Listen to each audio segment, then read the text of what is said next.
નમસ્કાર. ધોરણ 12 વિષય સાયકોલોજી એટલે કે મનોવિજ્ઞાન. મનોવિજ્ઞાનની અંદર ચેપ્ટર નંબર 3 જેનું નામ છે બુદ્ધિ, ઇન્ટેલિજન્સ. એની અંદર 5 સિદ્ધાંતો આવે છે, બરાબર. સ્પીયરમેનનો દ્વિઘટક સિદ્ધાંત, સ્ટર્નબર્ગનો ત્રિપુટીનો સિદ્ધાંત, ગિલફર્ડનો ત્રિપરિમાણાત્મક સિદ્ધાંત, ગાર્ડનરનો બહુવિધ બુદ્ધિનો સિદ્ધાંત, જેપી દાસનો 5 સિદ્ધાંત, બરાબર.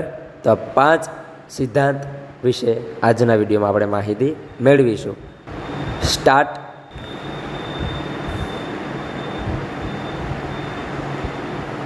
બ્રિટનના મનોવૈજ્ઞાનિક ચાર્લ્સ સ્પીયરમેને 1904માં બૌદ્ધિક શક્તિના સ્વરૂપ વિશેનો સિદ્ધાંત રજૂ કર્યો, જેને દ્વિઘટક સિદ્ધાંત તરીકે ઓળખવામાં આવે છે.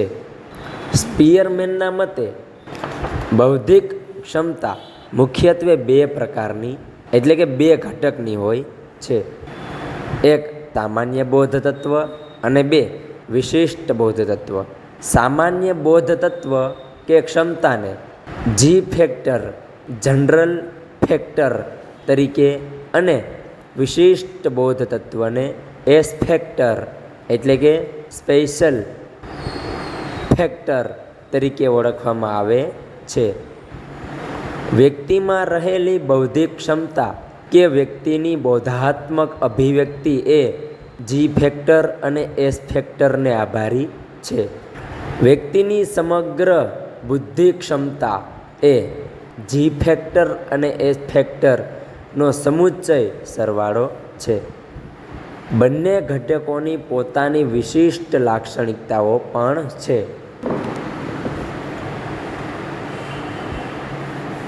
જી ફેક્ટરની સામાન્ય લાક્ષણિકતાઓ: આ જન્મદત્ત ક્ષમતા છે. 2 આ સામાન્ય માનસિક ઉર્જા કે શક્તિ છે. 3 તે સાતત્યપૂર્ણ છે. 4 જી ફેક્ટરની બાબતમાં વ્યક્તિગત તફાવતો જોવા મળે છે. 5 જીવનની દરેક પ્રવૃત્તિમાં આ ક્ષમતાનો ઉપયોગ થાય છે. અને 6 જે વ્યક્તિમાં જી ફેક્ટરનું પ્રમાણ વધુ હોય તે વ્યક્તિ જીવનમાં વધુ સફળતા મેળવે છે. તો જી ફેક્ટરની સામાન્ય લાક્ષણિકતાઓ 6 છે, બરાબર. તે આપણે જોઈ. હવે આપણે એસ ફેક્ટરની સામાન્ય લાક્ષણિકતાઓ જોઈ લઈએ. 1 આ ઘટક જન્મદત્ત નથી એટલે કે સંપાદિત છે. 2 તે વાતાવરણમાંથી પ્રાપ્ત થયેલ અને શિક્ષિત ક્ષમતા છે. 3 એક જ વ્યક્તિમાં પ્રવૃત્તિએ એસ ફેક્ટરમાં વિવિધતા જોવા મળે છે. 4 વિશિષ્ટ ક્ષમતાની બાબતમાં વ્યક્તિગત તફાવતો રહેલા હોય છે. 5 એક વ્યક્તિમાં એસ ફેક્ટરના વિવિધ પાસામાં માત્રાત્મક તફાવત રહેલો છે, એટલે કે એક વ્યક્તિમાં વિવિધ વિશિષ્ટ ક્ષમતાઓ જેવી કે ભાષાકીય, ગાણિતિક વગેરે એક સરખા પ્રમાણમાં હોતી નથી. અને 6 શિક્ષણ અને તાલીમ દ્વારા તેમાં કેટલાક અંશે પરિવર્તન લાવી શકાય છે. આ આપણે જોયો સ્પીયરમેનનો દ્વિઘટક સિદ્ધાંત, જેણે 1904માં રજૂ કર્યો હતો. અને તેના મતે બૌદ્ધિક ક્ષમતા જે છે તે 2 પ્રકારની હોય છે: સામાન્ય બોધ તત્વ અને વિશિષ્ટ બોધ તત્વ. તે સામાન્ય બોધ તત્વ એટલે કે જી ફેક્ટર, જનરલ ફેક્ટર. વિશિષ્ટ બોધ તત્વ એટલે કે એસ ફેક્ટર, સ્પેશિયલ ફેક્ટર, બરાબર છે. અને જી ફેક્ટરની પણ સામાન્ય લાક્ષણિકતાઓ છે. કેટલી છે? તો કે 1, 2, 3, 4, 5 અને 6. એસ ફેક્ટરની પણ સામાન્ય લાક્ષણિકતાઓ છે, તે પણ 6 છે, બરાબર. તો સામાન્ય લાક્ષણિકતાઓ તો આપણે જોઈ લીધી, બધું પણ જોઈ લીધું, બરાબર. આ આપણો પહેલો સિદ્ધાંત. હવે પછી આવે છે બીજો સિદ્ધાંત, સ્ટર્નબર્ગનો ત્રિપુટીનો સિદ્ધાંત. સ્ટર્નબર્ગનો ત્રિપુટીનો સિદ્ધાંત. તો રોબર્ટ બર્ટન એ 1985માં બુદ્ધિ અંગેનો સિદ્ધાંત દર્શાવ્યો. ક્યારે દર્શાવ્યો? 1985માં. કોણે? રોબર્ટ સ્ટર્નબર્ગે. ક્લિયર એટલું? તેમના મતે બુદ્ધિ એ વાસ્તવિક વાતાવરણમાં વ્યક્તિના જીવનના કેન્દ્ર સ્થાને રહેલી માનસિક પ્રવૃત્તિ છે. જ્યારે વ્યક્તિ આ માનસિક ક્ષમતાનો ઉપયોગ કરી બાહ્ય વાતાવરણની ઘટનાને સ્વીકારવાનો, પસંદ કરવાનો અને તેને યોગ્ય ઘાટ આપવાનો પ્રયાસ કરે છે ને, ત્યારે તે જીવનમાં સફળ થઈ શકે છે.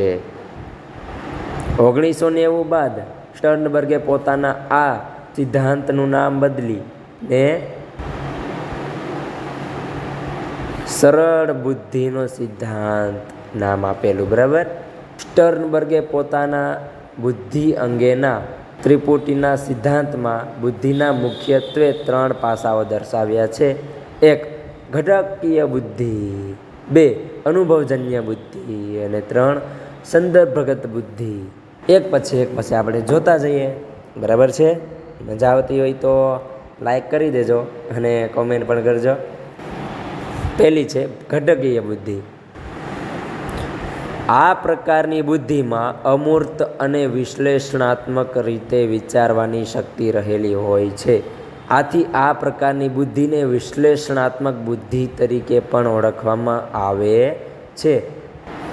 વિશ્લેષણ, આલોચના, સરખામણી કે તુલના, મૂલ્યાંકન, માપન, તાર્કિકતા વગેરે ક્ષમતાનો સમાવેશ ઘટકીય બુદ્ધિમાં થાય છે. બીજું છે અનુભવજન્ય બુદ્ધિ. આ પ્રકારની બુદ્ધિમાં નવીન વિચારો, નવીન સર્જન, આંતરસૂઝ, તથ્યોને સંગઠિત કરીને નવીન ઉકેલ મેળવવાની ક્ષમતા વગેરે સામેલ હોય છે.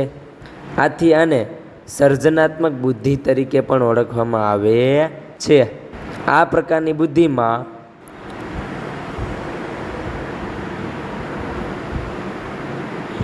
કલ્પના, સર્જનાત્મકતા, નવીનતા વગેરે ક્ષમતાઓ રહેલી હોય છે. સર્જનાત્મક અને મૌખિક સંશોધનો કરતામાં આ પ્રકારની બુદ્ધિનું પ્રમાણ વધુ જોવા મળે છે. 3. સંદર્ભગત બુદ્ધિ. તો આ પ્રકારની બુદ્ધિમાં વ્યવહારિક જીવનમાં વાતાવરણના સંદર્ભમાં સામાજિક, આર્થિક, આવેગિક, સાંસ્કૃતિક વગેરે બદલાતી પરિસ્થિતિ સાથે અનુકૂલન સાધવાની ક્ષમતા સામેલ હોય છે. આ પ્રકારની બુદ્ધિમાં વ્યક્તિ પોતાની નબળાઈઓની ક્ષતિપૂર્તિ કરી વાતાવરણમાંથી અધિકતમ ફાયદો મેળવી શકે છે. ભાઈ, તે રીતે પરિસ્થિતિને પરિવર્તિત કરવાની ક્ષમતા ધરાવે છે. આથી આને વ્યવહારિક બુદ્ધિ તરીકે પણ ઓળખવામાં આવે છે. ભાઈ, જે વ્યક્તિમાં આ પ્રકારની બુદ્ધિ અધિક હોય છે તેમાંના વ્યવહારિક જ્ઞાન જેમાં વધુ હોય તેના વધુ પ્રમાણમાં આ બુદ્ધિ જોવા મળે છે.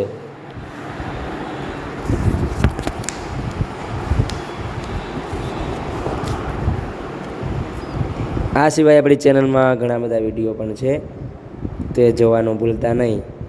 અહીં આપણે 2 સિદ્ધાંત પૂરા થયા. સ્ટર્નબર્ગે જે સિદ્ધાંત આપ્યો 1985, બરાબર ને, જેનું નામ છે સ્ટર્નબર્ગનો ત્રિપુટીનો સિદ્ધાંત. ત્રિપુટી એટલે 3, પણ એને 3 પ્રકારની બુદ્ધિ પાછી આપી ને, ઘટકીય, સંદર્ભગત ને અનુભવજન્ય. બરાબર.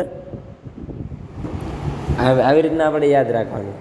તેણે 1990માં પણ જે આ બુદ્ધિ હતી તેનું નામ પણ બદલાવી નાખ્યું, સરળ બુદ્ધિનો સિદ્ધાંત આપ્યો. બરાબર છે. આવી રીતના યાદ રાખવાનું. Robert Sternberg. બરાબર. આગળ વધીએ તો ત્રીજો, ગિલફર્ડનો ત્રિપરિમાણાત્મક સિદ્ધાંત. સ્પીયરમેનના સિદ્ધાંતનું ખંડન કરતા જેપી ગિલફર્ડ જણાવે છે કે બુદ્ધિ માત્ર 2 ઘટકોની બનેલી નથી, પરંતુ બુદ્ધિની રચના જુદા જુદા ઘટકોના સમુચ્ચયથી થાય છે. દરેક ઘટક એક વિશિષ્ટ માનસિક ક્ષમતાનું પ્રતિનિધિત્વ કરે છે. તે છતાં તે એકબીજાથી સ્વતંત્ર હોય છે. આવા ઘણા ઘટકો એકબીજા સાથે જોડાવાથી બુદ્ધિની રચના થાય છે. દાખલા તરીકે જુદા જુદા અંગો અને અવયવો એકબીજાની રચના અને કાર્યની દ્રષ્ટિએ ભિન્ન અને વિશિષ્ટ હોય છે. તેમ છતાં સાથે જોડાવાથી શરીર અને શારીરિક ક્રિયાઓ શક્ય બને છે. તેવી જ રીતે વિવિધ ઘટનાઓ જોડાવાથી બુદ્ધિનું નિર્માણ થાય છે. બુદ્ધિની સમજૂતી માટે ગિલફર્ડે આપેલા સિદ્ધાંતને ત્રિપરિમાણાત્મક સિદ્ધાંત તરીકે ઓળખવામાં આવે છે. તેમના મતે બુદ્ધિના બધા જ ઘટકો કે તત્વોને 3 પરિમાણમાં વહેંચી શકાય: 1 ક્રિયા, 2 વસ્તુ અને 3 નિપજ. બરાબર છે.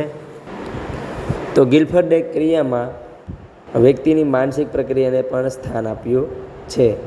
ક્રિયામાં મુખ્યત્વે 5 પ્રકારની માનસિક ક્ષમતાનો સમાવેશ કરવામાં આવે છે.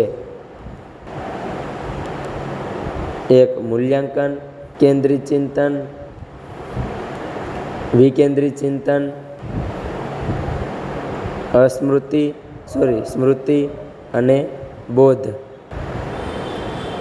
વસ્તુના પરિમાણમાં 5 બાબતોનો સમાવેશ થાય છે: દ્રશ્ય, શ્રાવ્ય, પ્રતિકારાત્મક, શબ્દાર્થ, વાર્તનિક. નિપજ પરિમાણમાં કે ઉત્પન્ન સાથે જોડાયેલ છે, જે 6 ભાગમાં વહેંચવામાં આવે છે: એકમો, વર્ગો કે વિભાગો, સંબંધો, તંત્રો, રૂપાંતરો, સૂચિતાર્થો કે ફલિતાર્થો વગેરે. બરાબર, વગેરે એટલે 6 છે. બરાબર ને. ગિલફર્ડે બુદ્ધિના સિદ્ધાંતમાં 3 પરિમાણ અને તેમાં રહેલ કેટલીક બુદ્ધિનો સમાવેશ કરેલો છે. તેમના મતે બુદ્ધિમાં કુલ 150 ઘટકો રહેલા હોય છે, એટલે કે રહેલા જ છે. બરાબર. બુદ્ધિના ઘટકો પ્લસ ક્રિયાના ઘટકો પ્લસ વસ્તુના ઘટકો છેદમાં નિપજ નહીં પણ ઘટકો 5 5 છેદમાં 5 6 વસ્તુમાં દ્રશ્ય, શ્રાવ્ય, પ્રતિકાત્મક, અર્થ, વાર્તનિક. ક્રિયામાં મૂલ્યાંકન, વિકેન્દ્રીકરણ, કેન્દ્રીકરણ, સ્મૃતિ, બોધ. હવે નિપજ, તેમાં એકમો, વર્ગો કે વિભાગો, સંબંધો, તંત્રો, રૂપાંતરો, સૂચિતાર્થો. બરાબર. હવે પછી ચોથો જે સિદ્ધાંત છે તે ગાર્ડનરનો બહુવિધ બુદ્ધિનો સિદ્ધાંત. આ મોસ્ટ આઈએમપી છે મિત્રો પ્રશ્ન, અને 5 માર્કમાં વિભાગ ઈમાં પણ પૂછાય એવો પ્રશ્ન છે. એ પહેલાં ગિલફર્ડનો ત્રિપરિમાણાત્મક સિદ્ધાંત રજૂ કર્યો ને. કેટલા પ્રકારની એણે પણ ત્રિપરિમાણાત્મકમાં વસ્તુ, ક્રિયા અને નિપજ. વસ્તુમાં 5, ક્રિયામાં 5 અને નિપજમાં 6. તેમના મતે કુલ 150 જેટલા ઘટકો છે. આપણે એ બધું જોયું, તો આવી રીતના યાદ રાખવાનું. તો હવે પછીનું 2 જે સિદ્ધાંત બાકી છે. બરાબર ને. કંટાળો આવે તો પાણી પી આવજો. બરાબર. બાકી આ પૂરું કરી દઈએ. 2 આપણે બાકી છે તો પૂરા કરવા પડે. ચોથો છે ગાર્ડનરનો બહુવિધ બુદ્ધિનો સિદ્ધાંત. હાવર્ડ ગાર્ડનરે 1983માં બુદ્ધિ અંગેના પોતાના મંતવ્યો દર્શાવ્યા હતા. તેમના મતે બુદ્ધિ એકાંકી સ્વરૂપ ધરાવતી નથી. બુદ્ધિમાં જુદા જુદા ઘટકો રહેલા હોય છે. તેમણે બુદ્ધિની સમજૂતી માટે જે સિદ્ધાંત આપ્યો છે તેને બહુવિધ બુદ્ધિના સિદ્ધાંત તરીકે ઓળખવામાં આવે છે. ગાર્ડનરના મતે વ્યક્તિ એ પોતાના વાતાવરણને સમજવા અને દ્રષ્ટિકોણને સ્વીકારવા બુદ્ધિ મહત્ત્વની ભૂમિકા ભજવે છે. તેમણે બુદ્ધિની વિશિષ્ટ 8 પ્રકારની લાક્ષણિકતાઓ દર્શાવી છે. વ્યક્તિમાં અને વ્યક્તિ વચ્ચે આ લાક્ષણિકતાઓમાં પ્રમાણની બાબતમાં તફાવતો પણ જોવા મળે છે. પરિસ્થિતિ, સંજોગો અને ઘટનાના અનુસંધાનમાં વ્યક્તિ બુદ્ધિની વિવિધ લાક્ષણિકતાઓમાંથી કેટલીક લાક્ષણિકતાઓનો ઉપયોગ પણ કરે છે. દાખલા તરીકે વિદ્યાર્થી જ્યારે વર્ગખંડમાં અભ્યાસ કરે છે ને મિત્રો, ત્યારે તે ભાષાકીય, તાર્કિક કે ગાણિતિક બુદ્ધિ રમતના જ્યારે મેદાનમાં હોય ત્યારે રમત રમતી વખતે દૈહિક શરીરગત લક્ષી બુદ્ધિ, સ્વાધ્યાય વખતે શિક્ષકો, વડીલો, આદર્શો ક્યાં તો પછી વ્યક્તિને સમજાવવા માટે આંતરવૈયક્તિક બુદ્ધિનો પણ ઉપયોગ કરતો હોય છે. ગાર્ડનરે મુખ્યત્વે 8 પ્રકારની લાક્ષણિકતાઓ દર્શાવી છે, જે નીચે મુજબ છે. 1. ભાષાકીય બુદ્ધિ. બરાબર. આ પ્રકારની બુદ્ધિ લેખન, વાંચન, કથન, ભાષાની જટિલતાને સમજવા, તેને અસરકારક રીતે રજૂ કરવા વગેરે કાર્યોમાં પ્રગટ થાય છે. સાહિત્યકારો, લેખકો, વક્તાઓ, ઉદ્ઘોષકો, કટાર લેખકો વગેરેમાં આ પ્રકારની બુદ્ધિ ક્ષમતાનું પ્રમાણ વધુ જોવા મળે છે. બીજી, તાર્કિક કે ગાણિતિક બુદ્ધિ. ગાણિતિક તર્ક સંકેતના ઉપયોગો, ગાણિતિક નિયમોની ગૂઢતા, ગાણિતિક પ્રક્રિયા વગેરે કાર્યોમાં આ બુદ્ધિ પ્રગટ થાય છે. વકીલો, ગુના શોધકો, વૈજ્ઞાનિકો, આંકડાશાસ્ત્રીઓ, તર્કશાસ્ત્રીઓ વગેરેમાં આ પ્રકારની બુદ્ધિનું પ્રમાણ વધુ જોવા મળે છે. 3. અવકાશીય બુદ્ધિ.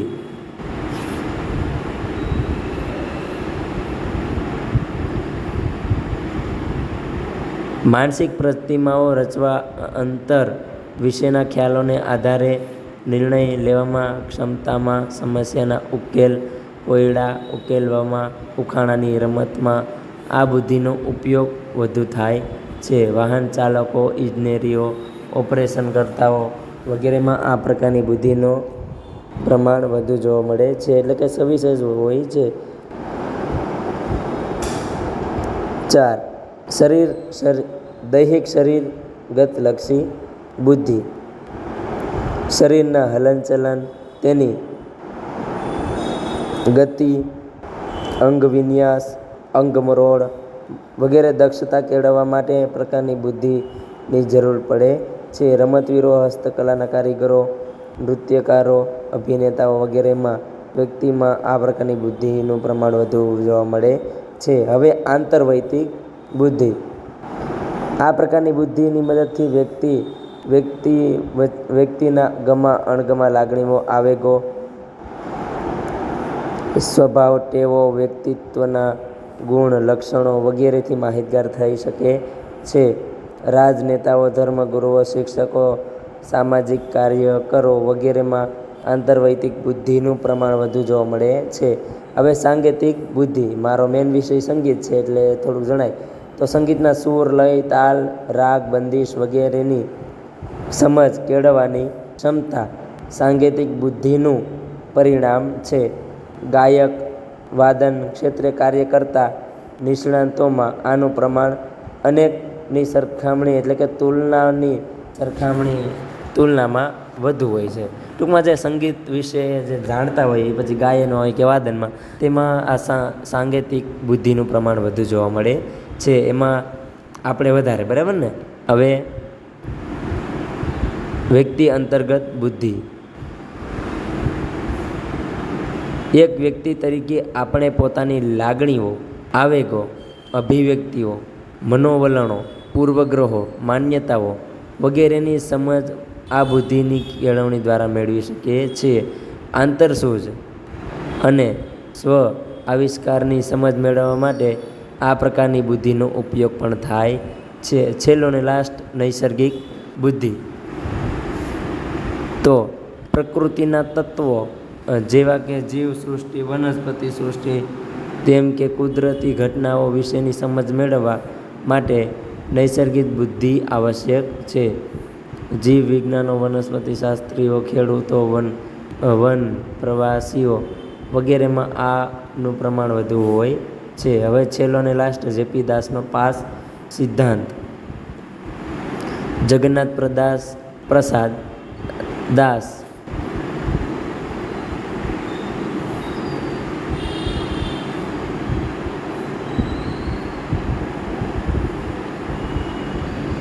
અને તેમના સાથીકારોએ બુદ્ધિના સિદ્ધાંતમાં જી ઘટક સિદ્ધાંતનો વિરોધ કર્યો હતો. પ્રાયોગિક અભ્યાસો અને ચિકિત્સાત્મક અનુભવોને આધારે તેણે દર્શાવ્યું હતું કે બોધાત્મક ક્ષમતા માટે મસ્તિષ્કની રચના અને તેમાં થતી પ્રક્રિયા મહત્વની ભૂમિકા ભજવે છે. તેઓએ બુદ્ધિ અંગેના શરીરલક્ષી, તેમાં પણ ખાસ કરીને ચેતા મનોવૈજ્ઞાનિક દૃષ્ટિકોણનો સ્વીકાર કર્યો હતો. તેમના મતે મગજની રચના વિશિષ્ટ છે. તેના કેન્દ્રો સ્વતંત્ર રીતે ચોક્કસ માનસિક પ્રક્રિયાનું નિયમન કરે છે, પરંતુ સાથોસાથ મસ્તિષ્કના આ કેન્દ્રો પારસ્પરિક રીતે જોડાયેલા છે. વિદ્યાર્થી મિત્રો, તમે અગાઉના ધોરણમાં અભ્યાસ કર્યો છે કે મસ્તિષ્ક એટલે ડાબું મસ્તિષ્ક ગોળાર્ધ અને જમણું મસ્તિષ્ક ગોળાર્ધ એમ બે ભાગમાં વહેંચાઈને સમજવામાં આવે છે. એ દ્રષ્ટિ શ્રવણ, ગંધક વગેરેના કેન્દ્રો મસ્તિષ્કના ચોક્કસ ભાગમાં આવેલા છે. મસ્તિષ્કના ચોક્કસ ભાગને નુકસાન થતાં તેની સાથે સંબંધિત માનસિક કે શારીરિક પ્રવૃત્તિઓ અવરોધાય છે. દાખલા તરીકે, મસ્તિષ્કના ડાબા ગોળાર્ધના કોઈ ચોક્કસ ભાગને નુકસાન થતાં વ્યક્તિની ભાષા લખવાની અને બોલવાની ક્ષમતા અવરોધાય છે. આમ, મસ્તિષ્કની વિશિષ્ટ રચના વ્યક્તિની બોધાત્મક ક્ષમતા સાથે સંકળાયેલ છે તેવું દૃઢપણે સ્વીકારનાર જેપી દાસ અને તેમના સાથીદારોએ બુદ્ધિનો જે સિદ્ધાંત દર્શાવ્યો છે તેને પાસ સિદ્ધાંત તરીકે ઓળખવામાં આવે છે. આ સિદ્ધાંતમાં 4 બોધાત્મક પ્રક્રિયાનો સમાવેશ થાય છે.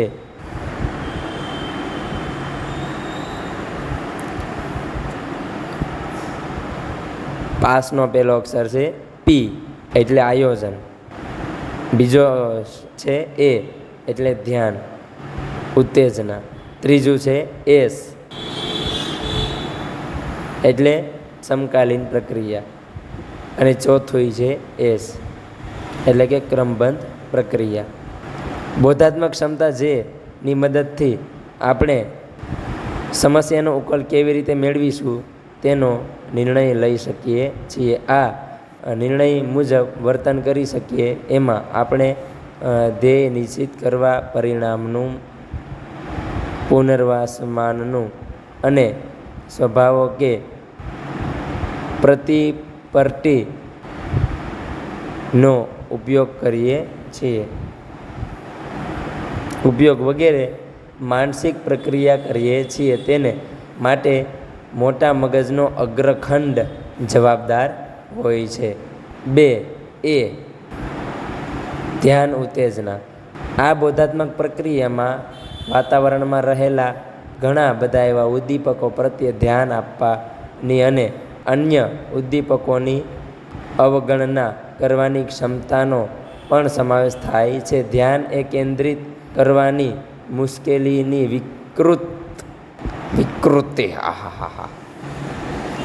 વિકૃતિ ધરાવતા વ્યક્તિમાં આ બોધાત્મક પ્રક્રિયામાં ખામી જોવા મળે છે. ધ્યાન અને ઉત્તેજના સાથે મસ્તિષ્કના મગજનો સ્કંદ અને થેલેમસ સંકળાયેલ છે. હવે બીજું છે એમાં આવશે સમકાલીન પ્રક્રિયા. આ બોધાત્મક પ્રક્રિયામાં જુદા જુદા ઉદ્દીપકોને એકસાથે સાંકળી તેને એક સમગ્ર ઘટના તરીકે આલેખવાની ક્ષમતા રહેલી છે. ભાષાકીય સમાજ મેળવવા માટે આ ક્ષમતાની વધુ આવશ્યકતા રહેલી છે. દાખલા તરીકે, મારી માતાના પિતા, એમના એક દીકરા, મારા કોણ થાય? જવાબ તો મામા થાય, પણ આ વિચારવાનું છે, બરાબર. ક્ષમતા માટે મોટા મગજનો પશ્ચખંડ અને મધ્યખંડ વધુ મહત્વની ભૂમિકા ભજવે છે. ચોથું છે એસ એટલે ક્રમબદ્ધ પ્રક્રિયા. અહીં ઉદ્દીપકોને ક્રમબદ્ધ રીતે રજૂ કરવાની ક્ષમતાનો સમાવેશ થાય છે, જેમાં ખાસ કરીને ક્રમબદ્ધ રીતે અક્ષરો, વર્ણમાળા કે શબ્દોને ગોઠવીને વાંચન કાર્ય અને લેખન કાર્ય કરવાની ક્ષમતાને ભજવવાનો વગેરેનો સમાવેશ થાય છે. એ માટે મોટા જે મગજનો અગ્રખંડ અને નિમ્નખંડ જવાબદાર એટલે કે અગત્યની ભૂમિકા ભજવે છે, ધરાવે છે. બુદ્ધિનું માપન.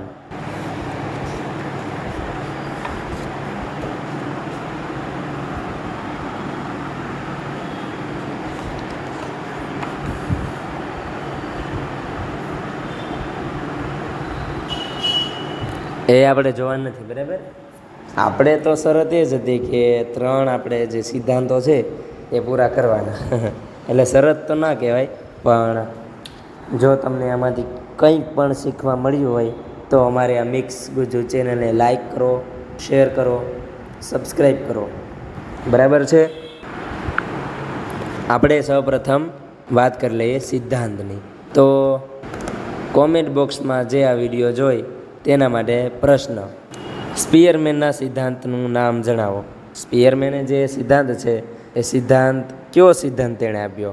બીજો પ્રશ્ન એ છે સ્ટર્નબર્ગનો એટલે આડી બોલાઈ જતી યાર સ્ટર્નબર્ગે કયો સિદ્ધાંત આપ્યો, બરાબર. ત્રીજો પ્રશ્ન છે ગિલ્ફર્ડે કયો સિદ્ધાંત આપ્યો. ચોથો પ્રશ્ન છે ગાર્ડનરે કયો સિદ્ધાંત આપ્યો. અને પાંચમો પ્રશ્ન છે જેપી દાસે કયો સિદ્ધાંત આપ્યો. હવે પ્રશ્ન નંબર તો નહીં, પણ આપણે સમજી લઈએ થોડુંક. સ્ટર્નબર્ગનો જે સિદ્ધાંત છે ને એમાં તમારે ખાલી આટલું યાદ રાખવાનું છે: સ્ટર્નબર્ગના સિદ્ધાંતનું નામ, તેણે ક્યારે આપ્યો, તેમના મતે બુદ્ધિ કેટલા પ્રકારની, તો કે તેમના સોરી યાર આપણે સ્પીયરમેનની જ વાત કરીએ છીએ અત્યારે. તો સ્પીયરમેનના મતે બુદ્ધિ ક્ષમતા જે છે તે 2 પ્રકારની છે: સામાન્ય બુદ્ધિ અને વિશિષ્ટ બુદ્ધિ. તો સામાન્ય બુદ્ધિ સામાન્ય બોધ તત્વ અને વિશિષ્ટ બોધ તત્વ. તો સામાન્ય બોધ તત્વ કે ક્ષમતાને આપણે જો આ વાંચી નથી બોલતો, હું મોઢે બોલું છું, આ બધું આવડે, હું 12માં છું ને એટલે. સામાન્ય બોધ તત્વ છે તેને આપણે જી ફેક્ટર, જનરલ ફેક્ટર તરીકે ઓળખીએ છીએ, જ્યારે વિશિષ્ટ જે છે તેને એસ ફેક્ટર, સ્પેશિયલ ફેક્ટર તરીકે આપણે ઓળખીએ છીએ. તો આમાં એટલું આપણે યાદ રાખવાનું છે. પછી 6 જે લાક્ષણિકતાઓ છે જી ફેક્ટરની અને એસ ફેક્ટરની, એ પણ તમારે પાકી કરી લેવાની છે. એટલે આ સિદ્ધાંત આખો કમ્પ્લીટ થયા બાદ આપણે એના પછીના જે સ્ટર્નબર્ગનો સિદ્ધાંત છે તેમાં આપણે જતું રહેવાનું છે. તો સ્ટર્નબર્ગના સિદ્ધાંતમાં પણ તમારે બધું યાદ રાખવાનું છે. 3 પ્રકારની બુદ્ધિ છે: ઘટકીય, અનુભવજન્ય અને સંદર્ભગત બુદ્ધિ છે ને એવું બધું. તો ઘટકીય બુદ્ધિ તો જે આ પ્રકારની બુદ્ધિમાં વિશ્લેષણાત્મક રીતે વિચારવાનું, અમૂર્ત રીતે વિચારવાનું, એ બધું એમાં આપેલું છે, એ જોઈ લેજો. આપણે સમજાવેલું જ છે અને એના ઉદાહરણો એવું બધું જોઈ લેવાનું. ત્રીજો આપણે ગિલ્ફર્ડનો સિદ્ધાંત જોયો. નામ નહીં બોલો કારણ કે તમારે કોમેન્ટ કરવાની છે ને એટલા માટે. તો ગિલ્ફર્ડનો જે ગિલ્ફર્ડ નહીં યાર ગિલ્ફર્ડ એનો જે સિદ્ધાંત છે તેણે 3 જેનો સિદ્ધાંત છે યાર, આ તો એમાં 3 પરિમાણ દર્શાવ્યા છે: ક્રિયા, વસ્તુ ને નિપજ. તો ક્રિયામાં 5 છે, તો વસ્તુમાં 5 છે, તો જે નિપજ છે તેમાં 6 છે, અને એને કુલ 150 ઘટકો પણ દર્શાવ્યા છે. તો આ ગિલ્ફર્ડની વાત થઈ. પછી આપણો ગાર્ડનરનો જે સિદ્ધાંત છે તેણે 8 પ્રકારની બુદ્ધિ દર્શાવી છે. ભાષાકીય કે ગાણિતિક ને તાર્કિક. ભાષાકીય, પછી ગાણિતિક, તાર્કિક, અવકાશીય, દૈહિક, શરીરગત, લક્ષી બુદ્ધિ, આંતરવૈતિક, સાંકેતિક, વ્યક્તિત્વ અને નૈસર્ગિક. 8 બુદ્ધિના પ્રકાર છે, બરાબર. એ પણ કરી લેવાનું છે. 8 પ્રકારની બુદ્ધિ જે છે એમાં એ બુદ્ધિનો ઉપયોગ એ શું અને તે શેમાં જોવા મળે, બરાબર. તો આવી વાત છે. અને જેપી દાસનો જે સિદ્ધાંત છે તે થોડોક સિદ્ધાંત અટપટો અને અઘરો છે મારી દ્રષ્ટિએ, તો એ પણ જોઈ લેજો. તો આજના વિડીયોમાં આટલું જ. જય હિન્દ, જય ભારત, જય જય ગરવી ગુજરાત. વિડીયો ગમે તો જ લાઈક કરજો, બાકી લાઈકની જરૂર નથી. તમને થોડુંક પણ જાણવા મળે એ જ અમારા માટે મોટી વાત છે. અને હું પણ 12મા ધોરણમાં ભણું છું, તો મારેથી પણ ભૂલ થાય તો ભૂલ ચૂક થઈ હોય તો માફ કરજો. મનમાં એવું રાખતા નહીં કે આવી રીતના આવું થયું છે. તો ભૂલ ચૂક થાય તો માફ કરજો. અને તમને કંઈ પણ શીખવા મળ્યું હોય તો કોમેન્ટમાં હા મોજ, હા એવું કંઈક લખી દેજો. તમને આનંદ પડે એ ટૂંકમાં ગાઈડો સિવાય, બરાબર. તો આવી વાત છે. તો મળીએ ક્યારેક હવે નેક્સ્ટ વિડીયોમાં. મને એમ થયું કે મનોવિજ્ઞાનનું આપણી ચેનલમાં ક્યારેક કંઈ વસ્તુ નથી મૂક્યું, તો કે ભૂગોળનું મૂક્યું છે, અંગ્રેજીનું વિષયનું નહીં પણ બીજું બધું, તો સ્પેલિંગને એવું બધું મૂક્યું છે. અને જનરલ નોલેજનું પણ મૂક્યું છે. તો 11મા ધોરણનું સમાજનું પણ મૂક્યું છે, ભૂગોળનું મૂક્યું છે. 12મા ધોરણનું સમાજનું મૂક્યું છે, ભૂગોળનું મૂક્યું છે. તો હું કે મનોવિજ્ઞાનની ટ્રાય કરું. તો આજે નવું આપણી ચેનલમાં આ વિડીયો મનોવિજ્ઞાનનો આવ્યો છે. તો મનોવિજ્ઞાનનો વિડીયો પણ જોવા માટે નમ્ર વિનંતી છે. અને આમાં તમને કંઈક શીખવા મળે તો ચેનલને લાઇક, શેર અને સબસ્ક્રાઈબ કરજો. તો મળીએ નેક્સ્ટ વિડીયોમાં. જય હિન્દ, જય ભારત, જય જય ગરવી Gujarat. Thanks for watching my video.